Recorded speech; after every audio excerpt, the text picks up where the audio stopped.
Hello student, this is Rajchandani. आज हम लोग पढ़ेंगे कंसोलिडेटेड बैलेंस शीट और इसे कैसे प्रिपेयर करते हैं इस चीज़ को। Consolidated balance sheet means to show the both holding company and subsidiary company of assets and liability in combined form. यानी ये कि कंसोलिडेटेड बैलेंस शीट का मतलब है कि हम होल्डिंग कंपनी और सब्सिडरी कंपनी दोनों ही कंपनी के एसेट्स और लायबिलिटी को कंबाइन करके शो करें। A balance sheet is prepared by the parent company for the group of enterprises. यानी ये कि हमारा जो बैलेंस शीट है वो हमारे जो इन दोनों में पेरेंट कंपनी होगा, पेरेंट कंपनी हम होल्डिंग कंपनी को कहते हैं, वो हमारे ग्रुप ऑफ इंटरप्राइजेस के बैलेंस शीट को प्रिपेयर करेगा। The aim of this balance sheet is to single identity getting the information about the present financial statement and information about the present economic resource controlled by the group. That means कि इस balance sheet का M यही रहता है कि दोनों company को combine करके एक सिंगल आइडेंटिटी प्रिपेयर करें। उसके बाद देखें कि क्या इन्फॉर्मेशन है हमारी फाइनेंशियल की, इसके अलावा जो हमारे इकोनॉमिक रिसोर्स हैं जो हमारे ग्रुप में यूज, उसका कितना कंट्रोल है उस रिसोर्स पर। इन सारे इन्फॉर्मेशन को देखना ही हमारे इस बैलेंस शीट का एम होता है। चलिए अब इसके कुछ प्रोसेस को देख लेते हैं कि कैसे बैलेंस शीट को प्रिपेयर किया जाता है। सबसे पहले है हमारा assets of both companies. Assets of holding company and subsidiary company are added, but the investment of holding company which are in the subsidiary company are not included. That means कि हमारे holding company और subsidiary company दोनों company के assets को add किया जाता है, लेकिन जो इन्वेस्टमेंट होता है हमारा होल्डिंग कंपनी द्वारा सब्सिडरी कंपनी में, उस इन्वेस्टमेंट को इंक्लूड नहीं किया जाता है।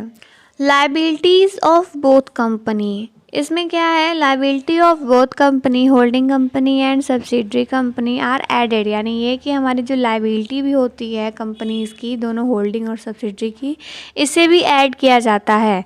बट दो share capital of subsidiary company are hold by the holding company is not included। यानी ये कि वो शेयर कैपिटल जो कि सब्सिडरी कंपनी का होल्ड किया गया है होल्डिंग कंपनी द्वारा, उस शेयर कैपिटल को हम लोग इंक्लूड नहीं करेंगे। नेक्स्ट थॉट प्रोसेस है हमारा calculation of minority interest. It is a part of net result operation and net asset of subsidiary. When some share of the subsidiary company held by the outsider is known as non-controlling interest or minority interest। That means कि minority interest हमारे net result operation और हमारे net asset of subsidiary का एक part होता है। जब हमारे कंपनी में सब्सिडरी कंपनी किसी अदर आउटसाइडर लाइबिलिटी को लेकर के आती है, तो वो हमारा नॉन कंट्रोलिंग इंटरेस्ट या फिर कह सकते हैं माइनॉरिटी इंटरेस्ट कहलाता है। और कैलकुलेशन के टाइम हम अपने माइनॉरिटी इंटरेस्ट को लाइबिलिटी साइड में शो करते हैं। है हमारा calculation of goodwill and capital reserve. Goodwill and capital reserve are calculated in the consolidated balance sheet. Goodwill are show in the debit side and capital reserve is show in the liability side. यहाँ बोला जा रहा है कि goodwill और capital reserve को भी हम अपने कंसोलिडेटेड बैलेंस शीट में कैलकुलेट करते हैं, जिसमें से गुडविल हमारा डेबिट साइड में और कैपिटल रिजर्व हमारा लाइबिलिटी साइड में शो किया जाता है। नेक्स्ट है हमारा calculation profit is not released. That means profit on stock is entered, company transaction is calculated and subtracted the stock which is not the part of profit। that means कि जो हमारा stock का profit है वो तो हमारे company के transaction में कैलकुलेट किया जाएगा, लेकिन जो हमारा स्टॉक है वो हमारे जो बचा हुआ स्टॉक है वो हमारे ट्रांजैक्शन से सब्सट्रैक्ट कर दिया जाए, क्योंकि वो हमारे प्रॉफिट का पार्ट नहीं है। नेक्स्ट है हमारा adjustment of dividend. If the dividend is received by the holding company from the subsidiary company, it is divided into two parts. यानी ये कि जब भी हमारा डिविडेंड रिसीव किया जाता है होल्डिंग कंपनी द्वारा सब्सिडरी कंपनी के लिए, तो वो टू पार्ट्स में डिवाइड हो जाता है। सबसे पहला है हमारा if the subsidiary company announce out of profit is so in the capital reserve of the consolidated balance sheet.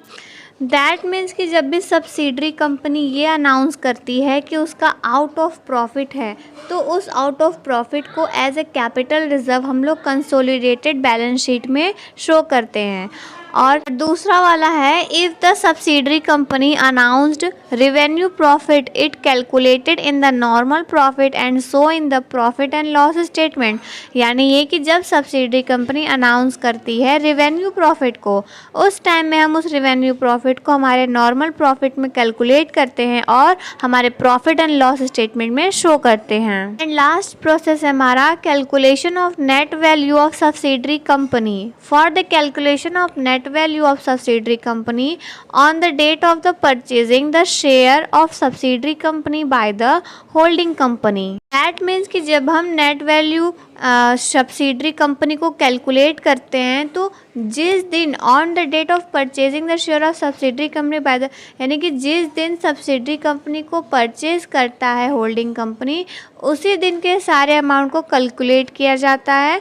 Following amount are not be added. यहाँ पे कुछ अमाउंट दिए हुए हैं जिसको हम ऐड नहीं करते हैं। है हमारा paid up capital of the subsidiary company, दूसरा हमारा profit on revolution of the share of subsidiary company, और तीसरा है हमारा opening balance of all revenue reserve and capital reserve of related year. यानी ये कि जो भी हमारे ओपनिंग बैलेंस का रेवेन्यू रिजर्व और कैपिटल रिजर्व होगा उसी रिलेटेड ईयर का ही, इन सारे अमाउंट को हम कैलकुलेट नहीं करते हैं। तो हमारा complete information about the consolidated balance sheet. Next video में हम अपना रिकंस्ट्रक्शन को कंप्लीट करेंगे। अगर आपको हमारे इस वीडियो से कोई भी हेल्प मिली हो तो हमारे वीडियो को लाइक और सब्सक्राइब जरूर करिएगा, और थैंक्स फॉर वॉचिंग।